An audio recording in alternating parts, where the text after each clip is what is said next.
Hi guys, welcome to this upload for you guys today. I just want to say to you, massive thank you that 57 of you now hit that subscribe button, and I can't thank you enough for you guys keep hitting that subscribe button and hearing me talk about professional wrestling. You know, it means the world to me, and keeping obviously that fighting spirit towards talk. I know it seems like I come across stuff as a negative Nazi, but I just want to say this. I'm not one of those people, you know, because at the end of the day, you should understand my passion, and 57 of you hit the subscribe button. A load of you have watched my videos, and you should know by now how I spiel when it comes to professional wrestling. Now, obviously, yes, I did a video earlier on this week talking about the WWE. I just want to briefly talk about WWE on this upload for you guys. The Seth is now, yes, Seth Rollins apparently now is injured with a bad shoulder, so he's got to have surgery and so on like that to reconstruct what damage he's actually done. Wish him all the best. You know, all you were mad enough to take that bump at Crown Jewel. That's what apparently did it. What he did against Cody. Now, I just want to say this: when he did that bump against Cody, oh my fucking god, you were brave. It proves how brave and stupid you are because you're now off on the injury list, like countless of them are. You know, and this is where it lies when it's right big bang in of a storyline. Then you actually had Braun Breaker spear him, Bronson Reed joining Braun Breaker. I keep saying Baker every time when I say his name. I do apologize. And that leaves a gaping hole in the vision. Obviously, Paul Heyman's joined him as well. You know what they could do with this sort of angle? And I'll be honest with you, right? CM Punk has been too friendly this year. Absolutely too friendly. Too very, very friendly. In your face friendly. Like, makes you feel like you want to be sick. You know, I've kept tabs on this, and I won't mind CM Punk setting this up, in quotations, setting it up for him to be the new leader. The reason why you had them turn your back on you is because of me. It's my plan all along. You know, some on those lines. It will make perfect sense to actually do it like that, but you never know with WWE at the moment. Nothing's perfect sense. You know, they could easily put Becky Lynch as the leader. You know, because she's the one behind the attack, turn around and going, well, you've had all the successes being the leader. It's now me to wear the boots wear the trousers in the family. You know, there's endless possibilities. I don't want fucking Brock Lesnar to come back. You know full well how I feel about Brock Lesnar, and he should not come back. And them saying that, and then people saying Chris Jericho because of his Jericho Cruise didn't have any AEW guests because that's proving that he's going back to WWE. Okay, fair enough. Inspect Clouseau from the French police at your service. I'm like, this is the thing is that you've got the world talk about who's going to replace Seth. Is it going to happen? Is it not? Is it going to continue on as a tag team? You know, that's why I say WWE's in a mess. They've got themselves in a pickle. But at least one thing now, they've got a whole week to prepare themselves for what they've got for Monday Night Raw. Because obviously that's a more Monday Night Raw thing, not a SmackDown thing. So, could it be Cody? Seeking revenge, turning him heel at last that people want? But then you think about it. The amount of times Paul Heyman's been with Paul Heyman guys, how many times have they actually been there for him? And the amount of times that you think you know one thing and then it happens another, right? I'm just hoping this materializes some way or form that I like the sound of more than what WWE like the sound of. Because as of late, yes, they may put on Clinic of a Crown Jewel PLE on, but it's not seeming to sit forward going forward. I'm intrigued to what they're actually going to do now at Survivor Series. You know, even though I'm not watching the product, I keep saying this for a reason. I'm not watching the product, I don't mind talking about them. You know, because I'm giving them some influence, you know, and obviously you guys some influence. Some, even though I find WWE the drizzling shits, but I've got a bad habit I've noticed in my videos. Not saying I'm playing fantasy booker. I'm just saying, just giving some insight that they could do it this way and that way or that way, to make it more enjoyable for people to watch, not the stereotypical what you would expect. Because no one in the right mind was expecting Seth to be written off, let alone being injured. And that's just me being honest, because is it a kayfabe injury? A massive work again? I did mention this on a TikTok video. Yeah, he returned from injury. I meant kayfabe injury, before anyone literally says that. So that's what I mean. It's just, at the moment, what's your plan B going forward? Now for the AEW stuff, right? I watched Dynamite last night and Collision because they were back to back. I thought, you know what, I'll stay up and watch it till 4 o'clock in the morning. My God, I was entertained. I really enjoyed last night, to be honest.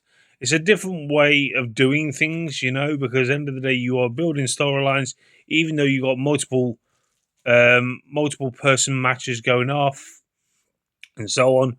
Jon Moxley, Jesus Christ, that segment in that interview sort of cell with Darby Allin was golden. Adding Pac into the fold, that was even more golden. I gotta admit, with Pac, with having short hair, just using a fucking, look like he's wearing a Primark fucking tracksuit.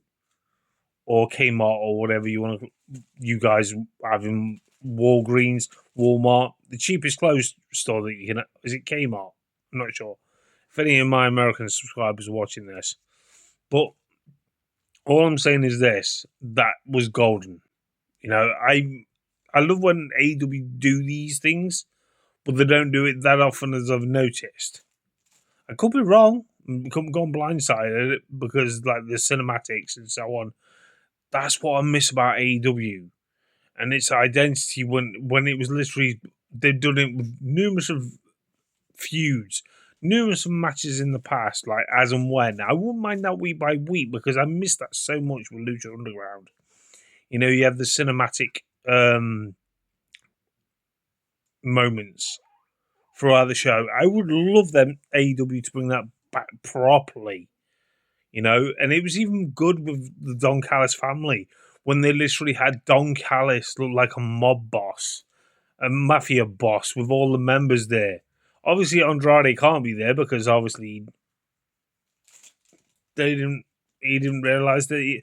I'm not being funny though, but it's a good excuse saying you didn't realize you had a no 90-day compete clause in your contract. That's why he's not been on AEW TV since he appeared. But I just want to say this. I love when people literally are chastising him and chastising AEW. I'm not being funny. Andrade is struggling with English language. That's why WWE released him in the first place. So, for people to give him a lot of backlash and a lot of stick for it, how can one guy not understand that much English, but how's he going to understand his contract with any English writing? People use your noggin, guys. Obviously, AEW probably didn't even know because he's not technically been back with a company that long. This is the problem where it lies. AEW always get a lot of hinder towards their PLEs. Every time they'll find us dirt sheets to fucking talk about, right? And hinder what AEW is trying to build. Every single time, I've noticed it. Comes to a pay-per-view week, and just a few days before, there's something they're going to pick fault with or something on those lines. And I'm thinking, Jesus Christ, guys. Give these guys a break. AEW's been doing golden shit recently. And just give it a rest. But that's what I mean. It's just, I'm going into this pay-per-view and I'm thinking, I'm not predicting the matches, because I don't want it to go the wrong way. The thing is, all I can say is the beatdown, like I was mentioning about Darby Allin and Jon Moxley, each member of the Death Riders took their turns to give a beatdown to Darby, and he still wouldn't quit. That's fucking golden. The only gripe with that segment was with me that Darby was not wearing an orange jumpsuit in that fucking cell or wearing handcuffs. That would have made it even more better, because then you could actually say he looked like he got arrested for what he did at New York Comic Con. That would have been even more better inkling towards that little Easter egg. And I'm really, really hyped for this pay-per-view. I do not. I'm really hyped for it. I cannot wait for it. So, yeah, that looks good. Obviously, I mentioned about Don Callis' family. The only gripe about last night is Tekla shouldn't have spoken. You know? I'm not being funny. I've never seen Tekla speak at all since she's been in AEW. Now, all of a sudden, she's got Jamie Hayter's answered basically Tekla's question. Like, Jamie Hayter's like, why did you do this? Why did you do that? Sort of thing. That sort of vibe. Did she actually ask that question, or did she just give her the answer for the reason? Because when she came on the Titantron, she was literally speaking to her and turning around saying, the reason why I beat you down, it was the heat of the moment sort of thing. And I'm thinking you could have thought of a better angle. You know, I'm not being funny.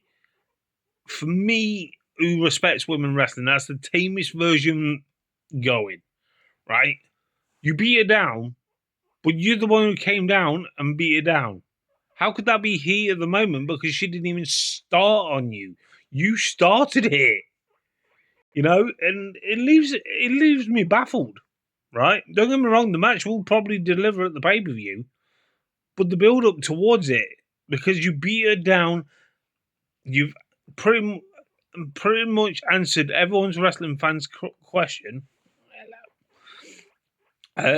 towards why Tekla did it. You could have easily had this match about 2, 3, maybe 4 weeks afterwards. You could have done it on a pay-per-view before now. It's now October, so you've dragged it on this long and made it interesting to see what's going to go happen at the pay-per-view, then Blood and Guts, and so on. But now you've all of a sudden turned around and said that. It was the heat of the moment. How could it be heat of the moment? There was no confrontation. The only confrontation you did is basically Jamie Hayter was getting interviewed, if I remember rightly. She came out, and then next before you know, she saw her beat her down. What was the point of using that as an excuse to set up a golden match between two great women wrestlers? You know? Then I look at, when I'm speaking about women's wrestling, you look at the way Mercedes Moné has been on a fantastic run. She's got 10 belts now. I feel like, yes, she's beaten the record. She's beaten the record for the TBS Championship. She's made it worthwhile. She's literally outshined Jade Cargill's record when she was in the AEW. Now she's in WWE, not doing as much. You know, I feel sorry for her, you know, being honest with you. I feel like she's had a far better, superior career if she stayed in AEW, and that's just me being honest. But that's what I mean. It's like, is Mercedes Moné going to lose that title? Or Sasha Banks, whatever you want to class that as? Is she going to lose the title next time she puts that on the line? You know, it's interesting. It really interests me. Then you look at the tag team title match. You got a tag team that's basically little gems every single week doing something like Jealous Rage or Frustration and so on with Okada. Because Taneshka's getting all the spotlight now, because even more than ever. Because now he's won the New Japan Pro Wrestling Championship. You know, for that organization. Remember, he's on a dual contract. And they're a working relationship, and they promoted that. And then when he was on the board meeting sort of thing with the Don Callis family, it was funny how he literally pressed the wrong button. You know, just those little Easter eggs are fucking golden when it comes to stuff like this. It shows the funny side of Okada. You know, funny but jealousy at the same time. It's fucking golden last night. Absolutely golden just to see that bit. You know, and then I look at the way we've actually got certain matches on that card that when I'm talking about Darby Allin and John Moxley, I've got no fucking Scooby where that's going to go. Which way it's going to go. Who's going to make someone quit. You know, it's telling stories and fucking storyline that. Are they going to continue on after this? Are they going to not continue on after this? Which way is it going to go? Is it going to push the boundaries to the point people are going to be on online bitching about it? You know, that's what the risk they take when these do these sort of matches, especially with these two individuals. You do not know where it's going to go. Then I look at the main title picture. You look at the likes of Samoa Joe and Hangman Adam Page. That has been golden, you know? But after that, where do we go from there? Who's going to be in the main event picture? You know? Who's going to be in the main event picture? It's just, that's what annoys me because I don't know what's going to go happen after that. That's what keeps me entertained with AEW. It's not as predictable. You know, there's so much going on for that company. Jesus Christ, the hype is damn real. You know, every time when it comes around to a pay-per-view or a TV special, I'm always hyped for it. There's so much going off on that card this Saturday, and we're spoiled for fucking choice. And that's me being honest with you. You know, I know I go on a bit, but I'm being honest with you. As much as I can. How much my mind will let me. You know, the hype is damn real. The hype is real. Not fake or no kayfabe. This is no bullshit. Yeah, I'm being honest with you. I'm being honest as they come. You know, and that's why you guys keep coming back watching me talk about professional wrestling. And I'm grateful for when you guys keep coming back. But anyway, guys, I'm off now. I hope you tune into WrestleDream this coming Saturday. Until next time, catch you guys later.